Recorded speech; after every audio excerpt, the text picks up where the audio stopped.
Greetings, colleagues and friends at the Chinese Language Division at the American Translators Association. Welcome to another episode of our awesome Division podcast program. I know it's been a while since our last episode, which was almost, wow, months ago. I apologize for not returning to you sooner, my dear friends. But I'm always a glass half full person, as the proverb goes. I hope the absence has made your hearts grow fonder of this long overdue and fantastic episode.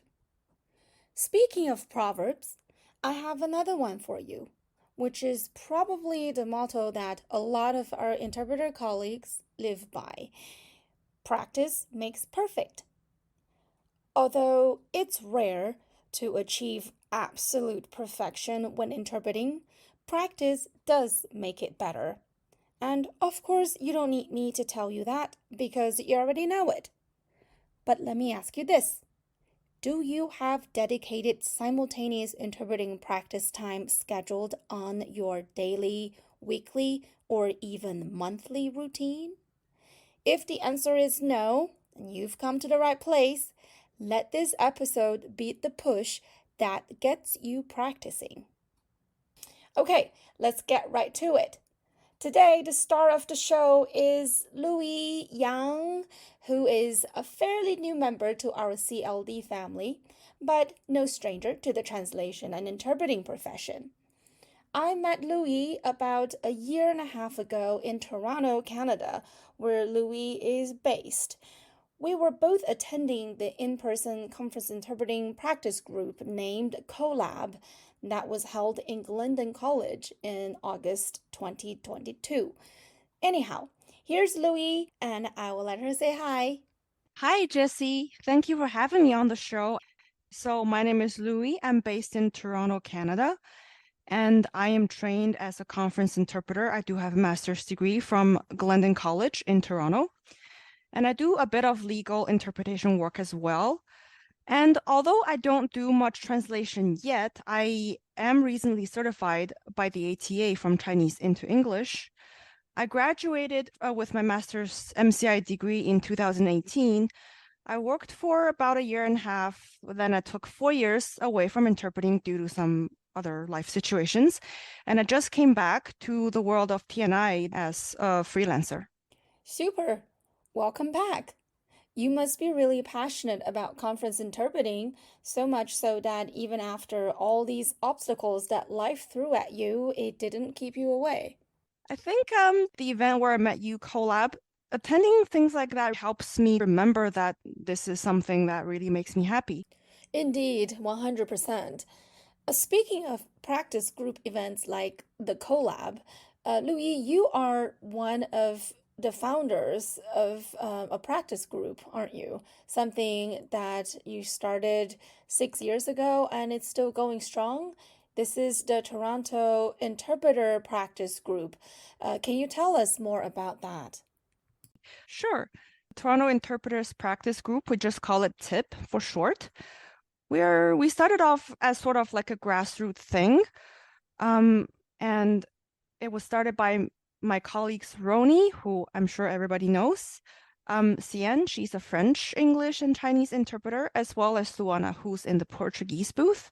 Mhm. Back in 2017, we were either new grads who were out of a job, or as for my case, I was still in my second year of my degree. And we just kind of wanted to practice more and keep our interpreting skills sharp. And so we decided to get together once a month at school in the interpreting lab to practice. And we decided to continue our tradition of writing our own speeches for the practice. And then, in 2020, in March, when the pandemic hit, we moved online on Zoom. And little did we know that our group would expand exponentially. When we were having practice sessions in person, we were only reaching the local interpreters in Toronto or the occasional colleague who's just visiting town for a couple weeks. But since we've moved on Zoom, we have reached to so many colleagues from all across the world. We have people joining from Italy, from the UK, from South America, in the US, and the list goes on. Hmm. That's just fantastic. For each practice session, on average, how many people attend? I think we have somewhere between 15 to 30 attendees every time, and on our mailing list, we have just over 200 members. Over 200. Yeah, That is very impressive. thank Yeah, you. and what about the language pairs of these attendees for the practice sessions? The most common languages are, of course, Chinese and French and Spanish, but we sometimes also have Russian colleagues and Arabic and Portuguese. Okay, very good. So how does the practice session go? Can you give us a little bit of like an idea just in case people would want to join? Oh, by the way, is it free to join or do you charge a fee? It is completely free. You can just get on the mailing list and we'll send out every month, we'll send out an invitation to say this is our next event when it is. It's free, but we do have a Patreon account, but that is optional. If you want to support our work, you can choose to donate, but that is optional. Okay, very good. And yeah, so back to the question about how these practice sessions go. So you said you write your own speeches, and then what is the practice platform? How does the practice happen? So every month we practice on Zoom Right? um, with its simultaneous interpreting function. And before the practice, we select a theme, for example, climate change or journalism, something broad. Mm-hmm. And we kind of ask participants to create their own speeches if they either know something about the field or they want to just do their own research and learn as they write the speech. And to my surprise, after so many years, after over 80 practices, we've rarely had to resort to like a pre-recorded speech. Every time we have people writing their own speeches, multiple Very, people. So that's very, great. And then we yeah. have a few speeches. We ask the speakers to post their topic and their glossary and their difficulty rating at least 3 days before the practice. But just like in real life, that doesn't always happen. Mm-hmm. And then once we have all the information, we create a document with like a booth sign up sheet Mm. where, we have like the speech language, who's doing relay into English, who's taking relay, and who's giving feedback to the interpreters. And then we also put all the glossary topics on the same document. And then at the practice, if we have somebody new joining for the first time, we ask them to join early to give them a quick orientation, to give them a little demonstration of how Zoom interpreting works. And then once we start the practice, we ask people to set specific goals and try to work on just those goals. For example, fewer fillers or complete numbers. Mm-hmm. And then we just go into different interpreting rounds. Right. Okay. Well, Luyi, you mentioned earlier that you came back to conference interpreting after several years because there were other life circumstances that made it difficult for you to dedicate your time and energy to being a conference interpreter. A few years is not a short time. I mean, it is certainly long enough for someone to develop a new career path or definitely feel comfortable, doing something different. But you stayed anchored to conference interpreting. And as soon as the opportunity presented itself, you came right back. We all know that interpreting is a skill that is not so much about learning the theory of, but more about practicing, right? So, do you think maintaining and being an integral part of this practicing group is helpful to you staying anchored to the TNI profession? And is it helpful to keeping your interpreting skills up to par? I think it definitely is. The amazing thing is, this is a compliment from Roni.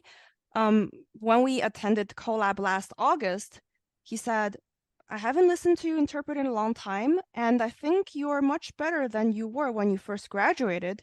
Even though I'm just spending 3 hours a month practicing, I think a little bit, but consistently goes a long way. I think if you try just make small efforts, take small steps, but keep at it. You will eventually see a change. Right. Talking about the compound effect. Well, the Toronto Interpreters Practice Group is definitely a rare find, especially it is free with optional donations, of course. I'm sure our interpreter colleagues from all language pairs appreciate it. This is something that you took time out of your schedule to run and to cultivate. Because in our profession, there really is no perfection, right? You just have to keep getting better. And that's also the beauty of what we do, that there's always the next better, that, the interpretation is always keeping our brain working and keeping us on our toes. I definitely agree with you. I think interpreting is an art and you just have to keep perfecting it a little bit at a time. Mm-hmm. Right. And you mentioned that if any of us is interested in joining, we'll just have to sign up on the mailing list. And what is that mailing list? Is that an email or? Yeah, so you can send an email to say Mhm. you're interested in joining and your Okay. language pair. And our email is torontointerpreters@gmail.com. Okay. Very And in good. addition, if you don't feel comfortable showing yourself to a bunch of strangers on the internet, if you just want to practice at home, we do record all of our speeches and upload them in our YouTube channel, and you can just use them as your free practice material. We have more than 200 speeches now, and our YouTube handle is just at Toronto Interpreters Practice. Okay, very well. Thank you for sharing all that information, and I will make sure it is included in the show notes so that our fellow interpreters and colleagues who are interested in joining will have that information available to them. And since the theme of this episode is practice, I think we should also say a few things about the collab event where you and I first met. Luyi and I are both collabers, and we are not being paid to say this for sure, but simply wanted to share this opportunity as we both found the experience invaluable and enriching. Collab is an in person, 1 week long intensive practice group for conference interpreting professionals. And I just wanted to give a shout out to the two brilliant minds who keep the wonderful annual event running, Lauren Michaels and Laura Holcomb. I have only been to one collab. What about you, Louis? I think I participated twice before, but I think both times as a volunteer because I was still in school. Well, for our listeners, if you are interested in finding out more about Colab, you can go to collabinterpreting.com, and I will also include that link in the show notes.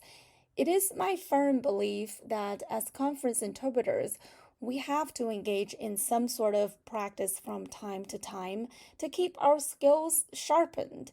And that is so easy to overlook and forget sometimes because, life gets in the way. Life gets busy, and we have jobs, we have families, we have all kinds of obligations and things that are more pressing. So we just don't practice as much as we would like. But Yeah. look, Louis kept practicing and then he brought her back to our profession. Now we have her and Yay. our lovely CLD family as our newly minted member. So that is such a great thing. Okay. Well, thank you so much, Louis, for coming to the show and for sharing with us this valuable resource you have built for 6 years, and it is only going stronger. So 6 years and counting. Yeah, thank you for having me, Jesse. And I'll have to thank my co-admins at TIP as well, Roni, Cien, and Luana, for doing this with me through 6 years. Yes, a big shout out to Roni, Xian, and Luana. Thank you all for doing such amazing work so that this resource can be available to benefit a lot of our colleagues and peers. Thank you all. And Louis, I will see you at the Portland conference. Yes, for sure. Thank Okay, you. very well. Thank you. Bye bye. Bye.